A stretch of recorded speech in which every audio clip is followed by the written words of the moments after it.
আল্লাহ তাআলা আমাদের জন্য, বিশ্বাসীদের জন্য যেটা তৈয়িবাত অর্থাৎ পবিত্র খাবার রয়েছে এগুলোকে খাওয়া আমাদের জন্য হালাল করেছেন।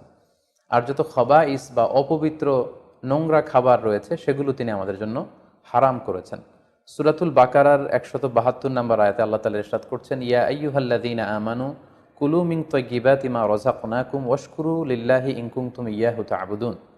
অর্থাৎ ওহে বিশ্বাসীরা, আমি তোমাদেরকে পবিত্র জিনিস থেকে যেটা রিজিক হিসেবে দান করেছি তোমরা সেটা খাও, অপবিত্র কোনো কিছু তোমরা খেও না। সি ফুডের ব্যাপারে, সমুদ্র থেকে প্রাপ্ত যে প্রাণী বা খাবার এগুলোর ব্যাপারে কোরআন আমাদেরকে কি জানিয়েছে, সেক্ষেত্রে আমরা সূরাতুল মায়েদার 96 নম্বর আয়াতকে এখানে উল্লেখ করতে চাই, যেখানে আল্লাহ তাআলা ইরশাদ করছেন, উহিল্লা লাকুম সয়দুল বাহরি ওয়া তুআমুহু মাতাআল লাকুম ওয়া লিস-সাইয়ারা।